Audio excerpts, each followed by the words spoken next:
આપ સૌ જાણો જ છો અને 3 દિવસ પહેલાં આ સંદર્ભમાં આપણે બધાને મળવાનું થયું હતું.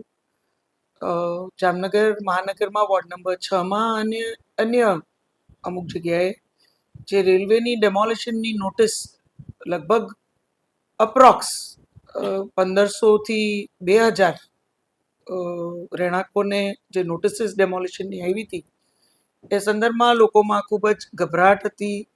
એક તાત્કાલિક 7 દિવસની અંદર જગ્યા ખાલી કરવાની નોટિસ હોય તો એમાં રહેવા ક્યાં જવું, એમની પોતાની વૈકલ્પિક વ્યવસ્થા ક્યાં કરવી. અને ઘણા પરિવારો તો એવા છે કે કદાચ દિવસનું કમાઈ અને એ જ દિવસે રાત્રે જમતા હોય એવા પરિવારો પણ છે. એટલે એમના માટે તો બીજી વ્યવસ્થા રહેવા માટે ક્યાં કરવી, પરિવારને લઈ જવા, એ એક પ્રશ્ન હતો. બાળકોની એક્ઝામનો સમય નજીક આવતો હોય તો આ ઘણા બધા પ્રશ્નોને લીધે થઈ અને એક ભયનો માહોલ હતો, એક ગભરાટ હતી લોકોમાં. એક એવી બીક હતી કે અચાનક જ અમે બેઘર થઈ જશું. તો એ સંદર્ભમાં મેં આજની તારીખે એટલે આજે સોમવારે 16 તારીખે કલેક્ટર કચેરીએ એક મિટિંગનું આયોજન કર્યું હતું. જે મિટિંગમાં રેલવે વિભાગના ડીઈ અને અન્ય અધિકારીઓ ઉપસ્થિત હતા, કમિશનરશ્રી ઉપસ્થિત હતા, કલેક્ટરશ્રી ઉપસ્થિત હતા. બધાની ઉપસ્થિતિમાં ખૂબ વિસ્તારમાં ઘણી બધી ચર્ચાઓ થઈ. એમાં ઘણું બધું કન્ફ્યુઝન જે નોટિસીસ આવી હતી એમાંય હતું. મેં પહેલાં તમને કીધું એમ, જે લોકોને સનદ દ્વારા જે જમીનો અપાયેલી હતી એને પણ રેલવેની નોટિસ આવી ગઈ હતી.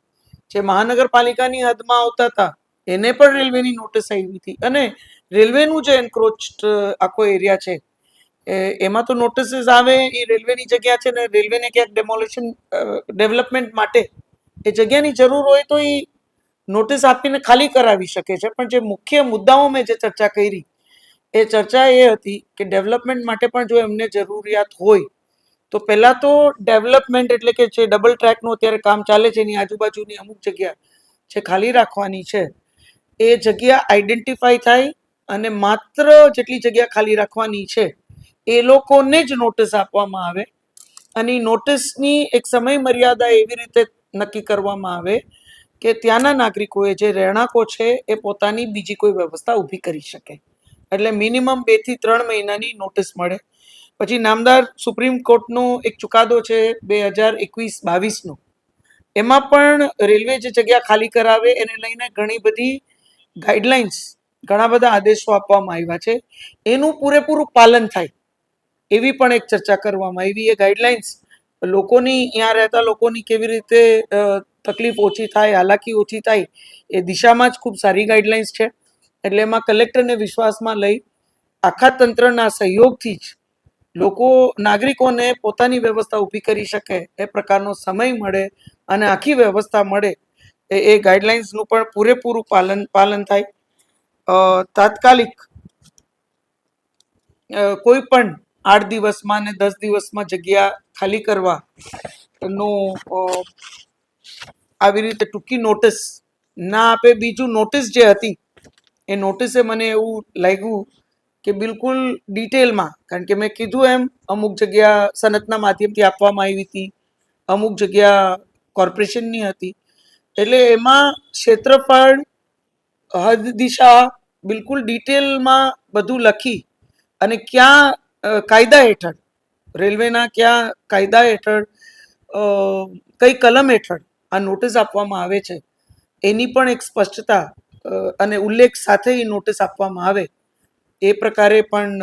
એટલે કોઈ આ જમીનની જે માપણીનો એક પ્રશ્ન છે એ પણ એક ક્લિયર થઈ જાય. એટલે એ પ્રમાણે નોટિસ આપવામાં આવે. એટલે ટૂંકમાં આ બધી બાબતમાં ચર્ચા કરવામાં આવી. એટલે હાલ તાત્કાલિક કોઈ પણ ડેમોલિશન હાથ ધરવામાં નહીં આવે અને રેલવે પોતાનું ડેવલપમેન્ટલ જે એજન્ડા છે, ડેવલપમેન્ટનું કામ છે, ને રેલવેની જમીન છે, સ્વાભાવિક રીતે અહીંયા ડેવલપમેન્ટ ખૂબ થતું હોય રેલવેનું. જામનગર સીમાવર્તી વિસ્તાર છે અને ડબલિંગ આપણે સૌ જાણીએ છીએ કે હવે ઓખા સુધી મંજૂર થઈ ગયું છે. એટલે એને લાગત જ્યાં જગ્યાઓની જરૂર પડશે, માત્ર આ વોર્ડ નંબર 6 પૂરતી આ જ વાત હતી, વોર્ડ નંબર 2માં પણ આવી અમુક નોટિસો આવી છે, નોટિસીસ મળી છે, એટલે એના પૂરતી વાત હતી. પણ મેં એક રેલવેને એક સ્ટેન્ડિંગ ઇન્સ્ટ્રક્શન્સ અને કલેક્ટરશ્રી અને કમિશનરશ્રીની ઉપસ્થિતિમાં આપ્યા છે કે આજે આ માત્ર 6 અને 2 નંબરની વાત છે, વોર્ડ નંબર, પણ આખી લોકસભા માટે આ વાત એપ્લિકેબલ છે. આખા સંસદીય ક્ષેત્રમાં ક્યાંય પણ ડેવલપમેન્ટનું કામ હશે રેલવેનું, તો એમાં આ બધી જ વાત ધ્યાનમાં રાખી અને આ બધી વાત લોકોને કોઈ હાલાકી ના થાય, હેરાનગતિ ના થાય, ખોટું ઘર્ષણ કે સંઘર્ષ ઊભો ના થાય, એ પ્રકારે આ બધા મુદ્દાઓને ધ્યાનમાં રાખીને જ ત્યાં ડેમોલિશન ની કામગીરી કરવામાં આવશે. લોકોને પૂરતો સમય આપવામાં આવશે. એમની માટે વૈકલ્પિક વ્યવસ્થા જો તંત્ર કરી શકે તો વૈકલ્પિક વ્યવસ્થા તંત્ર દ્વારા કરવામાં આવશે. અને સુપ્રીમ કોર્ટનો જે આખો આદેશ છે, જે જજમેન્ટ એમનું જે આખો ઓર્ડર છે, એનું પણ પૂરેપૂરું પાલન થાય એ પ્રકારે આજની બેઠકમાં બહુ ડિટેલ ચર્ચા થઈ. ત્યાંના નાગરિકો પણ ઉપસ્થિત હતા, પાર્ટીના બધા જ કાર્યકર્તાઓ ઉપસ્થિત હતા, પાર્ટીના સંગઠન વતી પણ શહેર અધ્યક્ષ બીનાબેન અને મહામંત્રીશ્રીઓ ઉપસ્થિત હતા. વોર્ડ નંબર 6ના પાર્ટીના ચૂંટાયેલા અને અન્ય સંગઠનના સર્વે પ્રતિનિધિઓ, પાર્ટીમાં ના પ્રતિનિધિઓ બધા જ ત્યાં ઉપસ્થિત હતા. અને મુખ્ય ત્યાં જે રહેણાંકો છે એમના વતી જે વકીલ છે તે પણ ઉપસ્થિત હતા. એટલે બધાની ઉપસ્થિતિમાં આ ખૂબ ડિટેલમાં ખૂબ સરસ ચર્ચા થઈ છે. અને એ ચર્ચા મુજબ જ આવતા દિવસોમાં આપણું આખું વહીવટી તંત્ર હોય કે રેલવે હોય એ રીતે આગળ વધશે, એ વાતની ખાતરી મેં નાગરિકોને આપી છે. અને આપણે એમ કહી શકીએ કે એક સુખદ અંત આ આખા પ્રશ્નને આજે મળ્યો છે.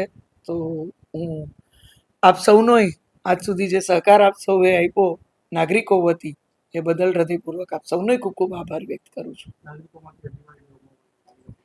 નાગરિકોને સ્વાભાવિક રીતે એક ખૂબ ભય હતો, એની જગ્યાએ અચાનક જ આ એક રિલેક્સેશન મળ્યું. અને માનનીય પ્રધાનમંત્રી શ્રી નરેન્દ્ર મોદી સાહેબ અને આપણા માનનીય મુખ્યમંત્રી શ્રીની એક જ વાત છે કે આપણે ડેવલપમેન્ટ લોકોની સુવિધાઓ માટે કરીએ છીએ. એમાં લોકોની જો અસુવિધા વધતી હોય, લોકોને ક્યાંક સંઘર્ષ થતું હોય, તો આપણે થોડો સમય એ ડેવલપમેન્ટનું આપણું જે કામ છે એ થોડી વાર માટે કદાચ રોકી શકીએ કે એનો વિલંબ કરી અને લોકોની પહેલાં સુવિધાની ચિંતા કરીએ. એ વધારે કદાચ એક માનવવાદી અભિગમ, એક સંવેદનશીલ સરકારનું એક મેઇન એજન્ડા છે. અને એ દિશામાં મને આનંદ છે કે તરત જ તંત્રએ એ વાતની અમલવારી કરવાનો નિર્ણય લીધો. એ મુદ્દાઓ પર કલેક્ટર સાહેબે, પછી કમિશનરશ્રીએ બધાએ ખૂબ મજબૂતીથી એક વાત કીધી કે આમાં એક પ્રોપર સંકલન વગર અને મુખ્ય લોકોને વિશ્વાસમાં લીધા વગર હવે કોઈ પણ કાર્ય નહીં થાય. અને સુપ્રીમ કોર્ટનું પૂરેપૂરું જે ઓર્ડર છે એને માનવામાં આવશે. ને એ જ પ્રકારે આવતા દિવસોમાં આખી કામગીરી હાથ ધરવામાં આવશે. તો સ્વાભાવિક રીતે નાગરિકો ખૂબ જ ખુશ છે. અને નાગરિકોની સુવિધા અને ખુશી એ સરકારની પ્રાથમિકતા છે, એ વાત આપ સૌ જાણો છો. ને એ દિશામાં આજે અમે આ કાર્ય કરી છે કે એ વાતનો એક વિશેષ આનંદ વ્યક્તિગત રીતે મને પણ છે.